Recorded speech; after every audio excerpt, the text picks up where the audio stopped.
grandes, de ala grande, vestidos con corsé, ceñido en la cintura que no puede respirar.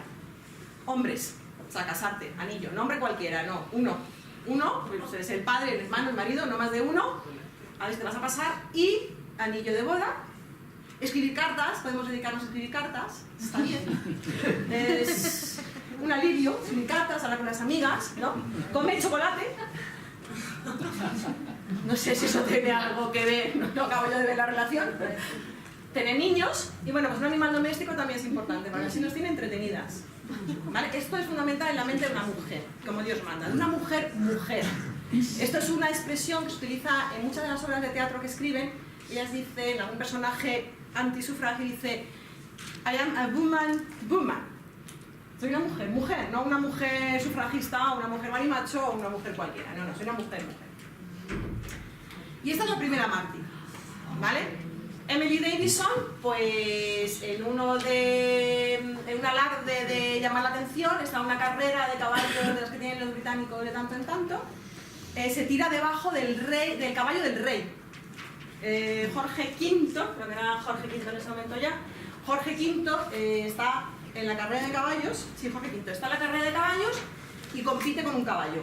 Entonces ella se tira debajo del caballo y de las heridas pues muere 4 días después.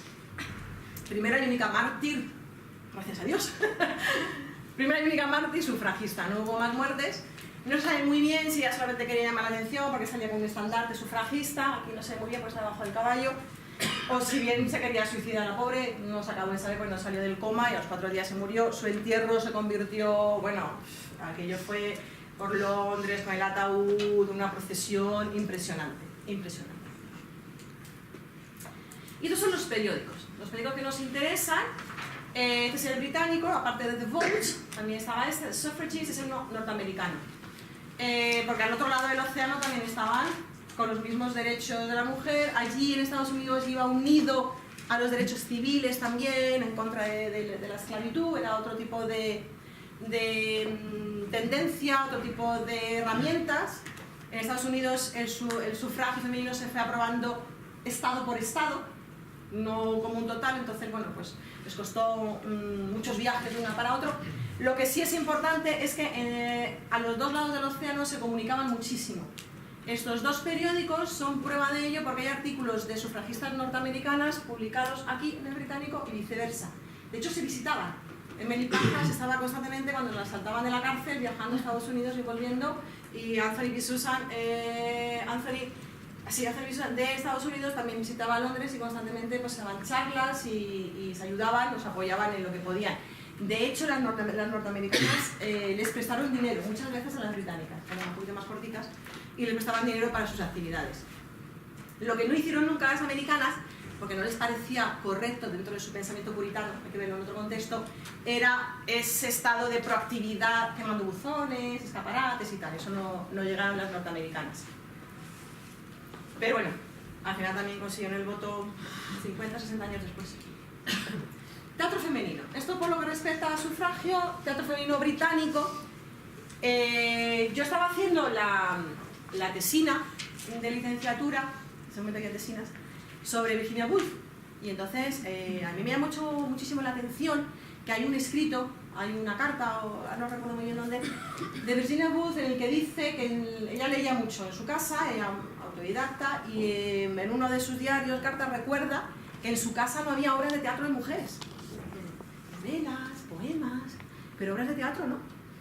Y entonces yo ya en ese momento, no sé, pues yo estaba ya un poco empezando a cansarme de la novela y me pasé rápidamente al teatro y empecé pues a interesarme más por el teatro femenino británico. Esta es una de las primeras que se conoce del siglo XVI. Ya digo, debe haber muchas más, pero de la arqueología bibliotecaria que se puede hacer, pues esta es la primera rescatada, la pobre, ¿no? Le siguen bastantes más, Aphra Behn, todas estas. Y como consecuencia de lo que os comentaba antes, del surgimiento de una nueva clase media, surgen muchísimas salas de teatro en Londres, entre 1800 y 1900. ¿Vale? Muchísimas, muchísimas. De tal manera que se tienen que organizar concursos de obras de teatro, a los que se presentan muchísimas mujeres con seudónimo masculino y a la que acaban ganando muchísimos premios de teatro y sus obras se ven representadas con seudónimo masculino, ¿vale? Una de las más famosas, de las dos escritoras o dramaturgas más famosas de la época son Isabel Hill y Fanny Kemble. Fanny Kemble es la hija, la sobrina del dueño del Covent Garden. De hecho, un descendiente de Fanny Kemble, pues una familia de actores y actrices de toda la vida de Dios, como se suele decir, y un descendiente de esta familia, de los Kemble de toda la vida, sale en Juego de Tronos. Lo dejo ahí. Sale en Juego de Tronos, es uno de los muchachos, ¿cómo se llama? Mira que me he visto toda la serie ya y... el que está en la silla de ruedas, el que ve sí, el ojo de cuervo, sí. Vale. Pues ese es descendiente de los Kemble de toda la vida, ¿vale? Ella tenía una tía famosísima, Sarah Giddens, que era actriz de la época, también famosísima. Es una saga muy importante dentro de la actuación y de la producción y de la... Bueno, eran dueños del Covent Garden, ¿vale? Donde está ahora este sitio de tiendecitas pequeños y tal, pues había un teatro que se quemó varias veces, se arruinaron y al final pues lo vendieron a Starbucks. Y Fanny Kemble pues es una de las que sobrevive porque el padre le dice: niña, ponte a escribir que tenemos que comer. Y empieza a escribir obras de teatro así como si fueran churros, de una manera como, no sé, como una churrería, venga, obras de teatro. La familia se va también luego a Estados Unidos, es muy interesante la vida de ella. Lo aconsejo por si queréis leerla. Se casa con un señor que es el dueño de una plantación en Georgia, en Estados Unidos. Y cuando llega allí, se da cuenta de que tiene esclavos. Que lo que les cuentan en Inglaterra es verdad. Vaya. Dice: Dios mío, ya he llegado aquí con este señor, aquí tiene esclavos. Y ella pues hace una actividad educadora de las mujeres que están en la plantación, enseñándoles a leer, cosa que estaba prohibido. Les enseña a mantener la higiene y la limpieza de los bebés que tienen para que haya menos mortandad entre su plantación. Al final se divorcia de él, tiene que abandonar a sus dos hijas con él, se vuelve al Reino Unido y él, que es, no es pro-Lincoln, todo lo contrario, pues acaba, como pierde la guerra, pues acaba bebiendo, muere de malaria y tal, y al final pues sus hijas pueden regresar al Reino Unido con ella. Una vida muy, muy interesante. Y luego pues estas señoras de aquí son las primeras tres que pueden ganarse la vida escribiendo obras de teatro. No sé si además escribían poemillas, pero se ganan la vida escribiendo obras de teatro, ¿vale? ¿Cuáles son los papeles de las mujeres en la época en una obra de teatro? Como actrices, pues mero objeto decorativo de la trama. Son señoras pues que no hacen mucho más que el personaje que acompaña al personaje principal, que suele ser varón. En cuanto... Ups. No, estoy adelantando, perdón. Ahí. Sí. Importantísimo, los men's clubs, los clubs de hombres. ¿Por qué? Porque aquí es donde se cuece de verdad cómo y dónde se producen las obras de teatro en las ciudades grandes en el Reino Unido. Entre ellos, por aquí no podían entrar mujeres, se lo perteñan todo. El productor, el director de escena, los actores, se reúnen aquí. Las mujeres no tienen acceso ninguno al sistema de producción, de creación y de representación de obras teatrales de la época. Eran excluidas totalmente del proceso, del negocio. Quedan excluidas totalmente, con lo cual nunca llegan a estar en ninguna posición de poder como para poder representar obras escritas por ellas, o poder tener mejores papeles, o ganar mejores sueldos, porque ellas cobraban menos. ¿Y por qué es todo esto? Pues porque es curioso que en la época existía la creencia popular extendida de que las mujeres no podían escribir obras de teatro, porque mentalmente no estaban capacitadas para ello. Es decir, su mente las incapacitaba, su mente femenina las incapacitaba para poder representar el habla de un hombre, o de otro personaje, o de un rey, o de... ¿Cómo se le ocurre a una mujer? ¿Sabe lo que va a decir un rey? ¿O lo que va a decir otro personaje masculino? ¿Qué es eso? Que escribieran poemillas amorosos, pequeñas novelitas, bueno, estaba bien para entretenerse, bien, pero las de teatro no. Y eso era cierto, se lo creían así, quiero decir, no es que sea cierto, se lo creían así. Por eso, ¿dónde están las dramaturgas? Pobrecitas mías, que no podían. con seudónimo masculino, como digo, y siempre dentro de unos cánones en los que, bueno, pues tampoco te vayas a pensar que se salían demasiado. Y siempre con seudónimo. Esto es uno de los concursos, por ejemplo, el gerente del teatro Haymarket, en 1844, convoca un premio de 500 libras. Presentan 97 obras y al final gana una de Catherine Gore titulada The Day of Dukes. ¿Vale? Con los seudónimos masculinos pues van ganando cotas de representación, pero claro, es muy triste, ¿no? Tener que cambiarte el nombre para poder representar una obra tuya. Entonces, ¿qué se les ocurre? Oye, pues ya está, sencillo, me compro un teatro. Ya está. Pues ya está. Tengo unos ahorrillos, pues me compro un teatro y lo que hago es, en mi teatro represento las obras que yo quiero y hablo con quien yo quiero y elijo a la directora que yo quiero. Una de las primeras fue Lena Ashwell, que se compró el teatro Kingsway en Londres, muy famoso por todas las obras sufragistas que se representaron de la época. No fue la primera, ahora veremos otra más adelante. ¿Vale? Y ahora, ¿cómo casamos sufragismo y teatro? Bueno, pues dentro del movimiento sufragista, dentro de esas asociaciones que hemos visto tan bonitas que salen del mismo árbol, de esas ramas, pues empiezan a generarse asociaciones de escritoras y actrices, ¿vale? Actress Franchise League, Women's Writers Suffrage League and the Panel Players. Son tres compañías, no, tres asociaciones, esta última es casi una compañía, ya lo veremos ahora. La Liga por el Voto de las Actrices, la Liga por el Sufragio de las Mujeres Escritoras y The Pioneer Players. Y lo que se dedican es a escribir obras de teatro propagandísticas. Son obras de teatro que hacen propaganda, ¿vale? Vamos a empezar por la primera, por la de las actrices.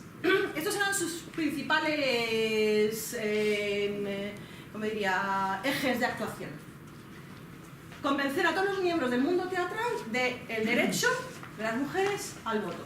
Una especie de adoctrinamiento pedagógico, didáctico, de señores, todo el mundo del teatro va a saber, gracias a nosotras, a las actrices, que las mujeres necesitamos tener el derecho al voto. Lo van a lograr mediante métodos educativos, pues charlas, como la mía de hoy, por ejemplo, ¿no? Estudiamos hace 100 años, charlas, procesiones, panfletos, libritos y obras de teatro. Van a ayudar a otras organizaciones, de esas muchas que hay, pues esta estaba centrada en Londres, pero viajaban a Manchester, a Liverpool, a ciudades grandes, a pueblos, representando las obras. Y algo muy fundamental es que ayudaban a las sufragistas a hablar en público, a impostar la voz, para no agotarse en esos discursos que no había micrófono. Imaginaos ahí en Trafalgar Square hablando así, a chorro limpio, ¿vale? Sin micrófono, pues les ayudaban a controlar la voz, a impostar la voz, a respirar, eso lo estáis aprendiendo también vosotros mejor, y a disfrazarse, porque abajo había policías que en cuanto terminaban de hablar las cogían y se la llevaban. Entonces las actrices estaban abajo, les enseñaban cómo cambiarse el sombrero, el pañuelo y el abrigo y salir andando como si fueran otras, ¿vale? Entonces eso era una de las ayudas que prestaban las actrices a las sufragistas. ¿Vale? Vemos aquí, siempre hay una o dos, no van solas, ¿vale? Actrices detrás. Esta es una de sus pancartas, de sus procesiones, porque también procesionaban, ¿vale? Aquí una de las procesiones, con su pancarta bonita, Actress Franchise League.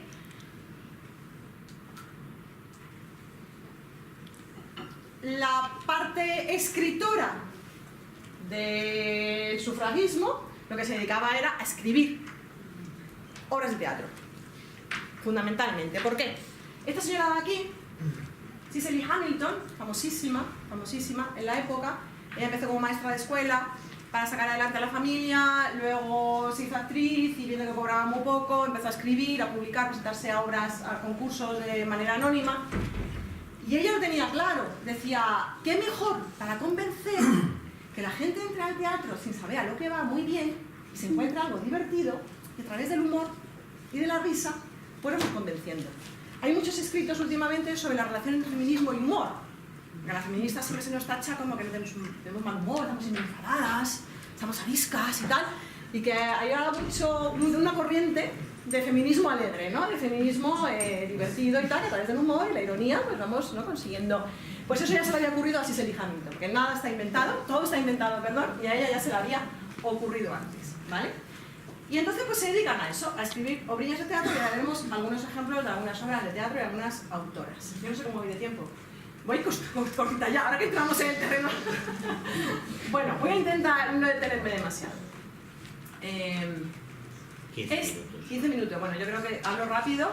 Este es uno de los estandartes de las mujeres, ¿vale? Veis ahí la justicia, la mujer pidiendo ayuda a la justicia y ahí el verdugo tirando de ella, separándola. ¿Cómo son las obras? Para entrar un poco más en materia. Bueno, suelen ser, en gran medida, casi un 90% de las obras que hay suelen ser comedias.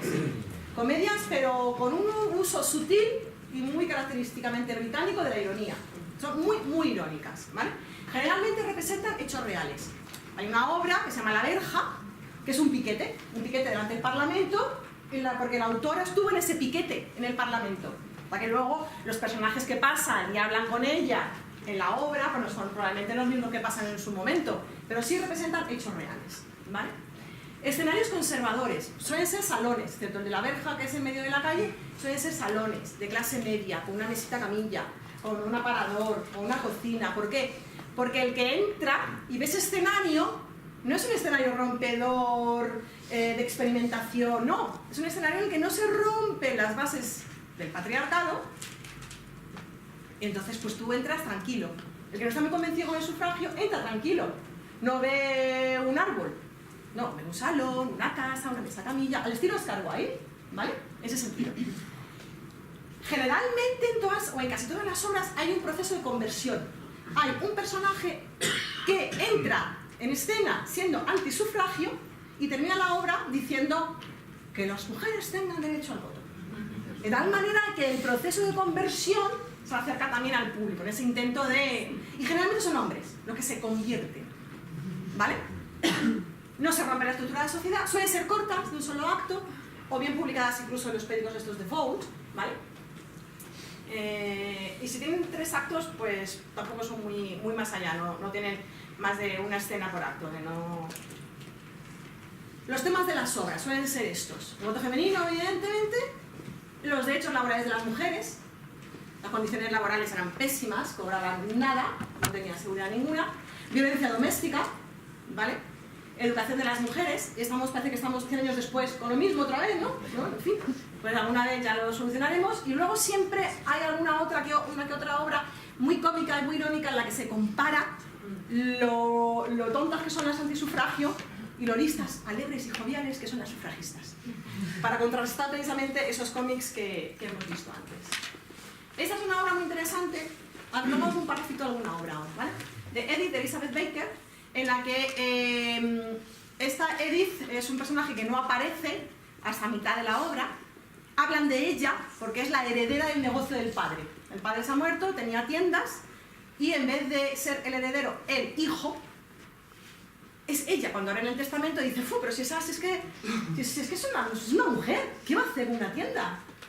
Aparece en medio de la escena, aparece en medio de la obra, toda majestuosa, porque todos piensan, la familia piensa que tiene una tienda de sombreritos a la orilla del mar, y lo que tiene es una cadena de tiendas de alta costura por todo Londres y por todo París. Y esto es lo que le dice a su madre. Esto es lo que le dice a su madre. ¿Qué tiene que ver el hecho de que sea el único que jugaron si yo lo puedo hacer mejor? ¿Vale? Constantemente en las obras de teatro frases como estas van resonando en lo que puede ser una obrita pues graciosa, ¿no? Esta es el discurso de Lady Geraldine, de Evelyn Glover. Esta es muy divertida. La trama es la siguiente. Lady Geraldine es un antisufragio, que la van a hacer pues jefecilla de alguna asociación antisufragio, y acude a casa de una amiga suya, sufragista, para que le escriba el discurso, porque ella no sabe. Entonces están las sufragistas escribiendo el discurso y empiezan a entrar las amigas sufragistas, una pianista, una profesora de literatura, una artista, y ahí sentada. Los chicos que saben que es antisufragio es el público, lo que genera el típico enredo de las sufragistas hablándole a ella como si fuera sufragista, y la pobre más callada y tal, hasta que al final se levanta y dice, perdonadme, yo que soy antisufragio. Y entonces dice esto, ¡qué bien, qué bien! Una de las personajes que hay ahí, creo que es la pianista, llevo tiempo deseando encontrarme con una cara a cara. Porque están hablando de ellas, y son todas muy divertidas, muy joviales, súper educadas. Bueno, impresionante. Al final la obra, ella, la antisufragio, dice, el sarampión es contagioso, ¿verdad? Porque es que yo pienso que no voy a ir a la reunión. Ya nos veremos en las vuestras. se acaba de convertir al ver que son simpáticas, que son alegres, que son educadas, que no son las bestias o las mujeres representadas en otras... Ese es el de la verja, que les decía antes, ¿vale? Aquí, dentro de todos los personajes que aparecen por delante del piquete, aquí lo que hay es una señora a la que el marido le pega. Y entonces le dice, ¿qué necesidad tenemos de que las sufragistas, por favor, pues tengamos el derecho al voto, tengamos derecho, porque fíjate lo que me hizo, me dejó bonita? Dice, no, el juez le dijo que no lo volviera a hacer, le dejó libre con una multa. Por supuesto que lo hizo de nuevo, solamente que peor. Pues estoy ahora más guapo de lo que estaba antes. Con la ironía, ¿no? Y la violencia de género, bueno, pues que os voy a contar, que parece que estamos todavía en 1909. Esta es Cicely Hamilton, de la que os hablaba antes. Esta es una obra maravillosa, un desfile de grandes mujeres. En este está la justicia, la mujer hablando con la justicia, por eso os he sacado esa diapositiva antes, pidiéndole por favor los derechos a la justicia. Y el personaje hombre, que se llama así, hombre, está al lado diciéndole que no. Y ella pues le echan cara a todo esto, que siempre os habéis aprovechado de nosotras, de una cara bonita, de unos labios sensuales, pero somos más que eso. El resto de la obra es un desfile de santas, de reinas, de heroínas, de guerreras constante. Toda la obra es eso, van pasando, es un desfile, es un desfile, es un desfile. Esta no tiene mucho de cómico y sí bastante de dramático. Esta es como se ganó el voto, de Christopher St. John e Cicely Hamilton. Muy, muy divertida, cosechó un éxito tremendo esta obra.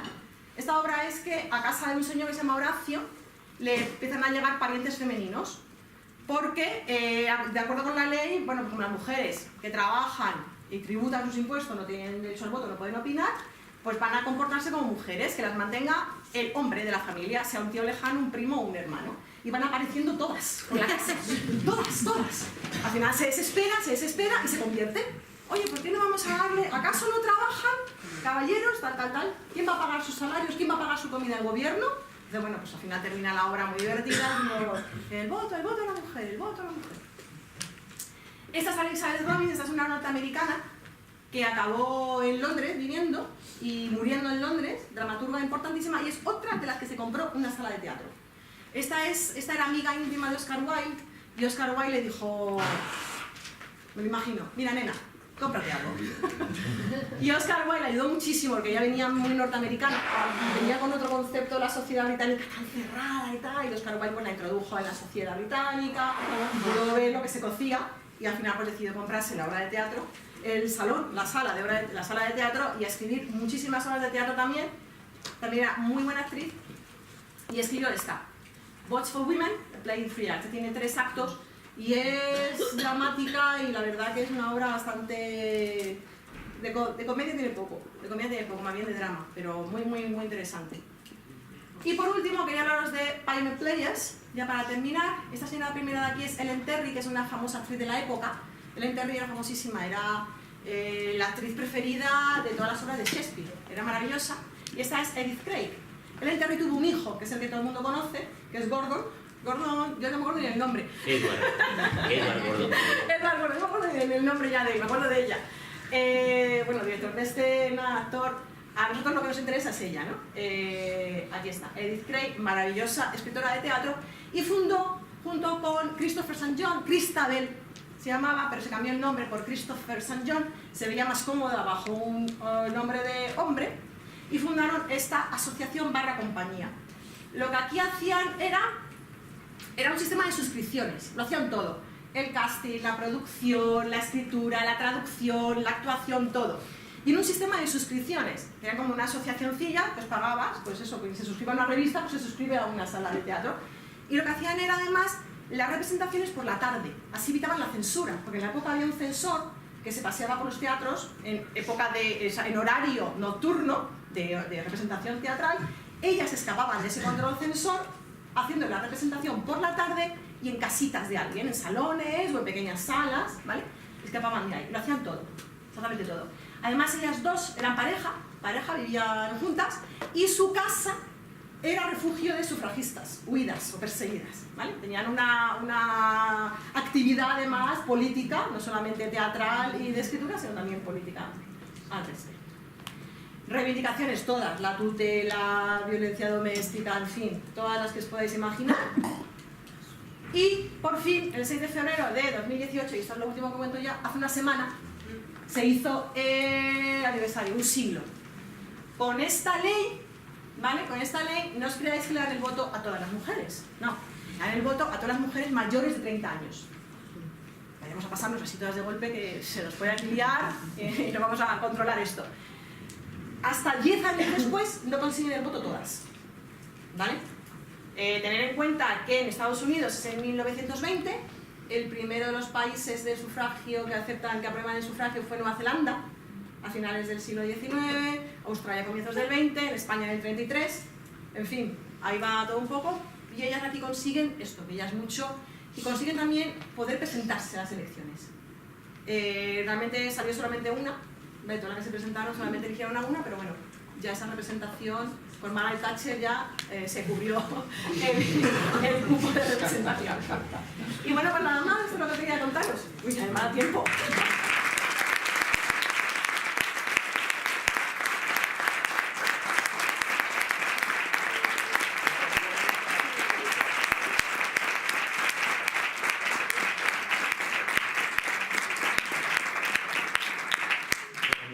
Verónica, como ha ido también de tiempo, aparte del interés, creo que tendríamos tiempo ahora para un par de preguntas. De manera que los dos primeros que levanten la mano pueden preguntar. O comentarios, ¿verdad? Comentarios, por supuesto. Sí. Bueno. ¿Estas obras son fáciles de encontrar? ¿Hay algún sitio donde podamos buscarlas? A ver, yo las encuentro porque, claro, me dedico a esto, pues las encuentro y yo sí que luego te digo, están en inglés. Yo he traducido 8 de ellas, que espero que se publiquen este año. No voy a decir más, no se estropee. No voy a decir más, mandaré a la resada los ejemplares oportunos. Y luego en inglés sí que están, hay varias recopilaciones, ¿vale? Yo si quieres te paso luego el correo electrónico mío, me escribes y te mando, porque hay alguna reedición incluso de los últimos 10 años, o sea que sí, se pueden encontrar,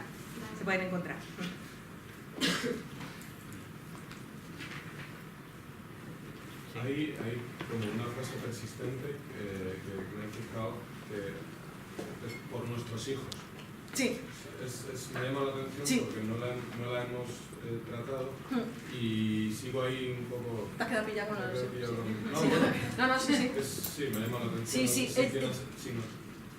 Sí, llama la atención, tú ten en cuenta que ya están pensando en dejar un futuro mejor.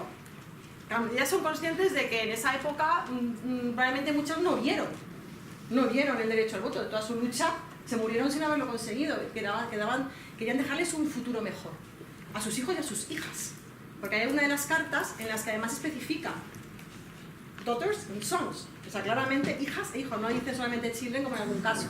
Están pensando en eso, en un futuro mejor, en un mundo mejor para todos. Y además teniendo en cuenta que tú te divorcias y dejas a los hijos ahí con el padre, que imagínate. O sea, que es que muchas vivían con los hijos sin aguantar al marido y los dejaban ahí. Era una lucha para recuperar ese derecho, y ese derecho a tener la tutela de tus hijos cuando te divorcias, o tutela compartida, o como fuera, y que no todo se lo quedaba el marido. O sea, van luchando por las dos cosas, por un mundo mejor y por eso. Sí. Bueno, la verdad es que he dicho 2, pero da tiempo a 3. Como voy rápido. Sí. Venga, la última. Es cortita. ¿Has tenido alguna vez la oportunidad de ver alguna de estas obras o alguna representación de estos textos? No. El último texto representado en una sala de teatro de los de aquí fue en el 2000, que yo sepa. Probablemente se habrán representado más sitios, cosa que no tiene la ocasión. En el 2007, ¿vale? Bien es cierto que ahora, por ejemplo, como son los 100 años, hay un montón de congresos en Inglaterra. Yo voy a uno a Londres en junio, donde estudió Emily Davison, y ahí se va a hacer una performance, no sé de qué tipo. Ya veré, ya os contaré, pero probablemente ahora con este año, bueno, las asociaciones sufragistas se están moviendo bastante en Inglaterra, celebrando, y además, como muchas de las reivindicaciones es que no se han quedado soletas, pues es que es la lucha constante. Entonces, bueno, es retomar lo que hicieron las hermanas para seguir con ellas. Muy bien, pues oye, ahora vamos a hacer la pausa para el café, a las 12:30 retomamos, pero antes de irnos yo creo que a Verónica le debemos otro aplauso.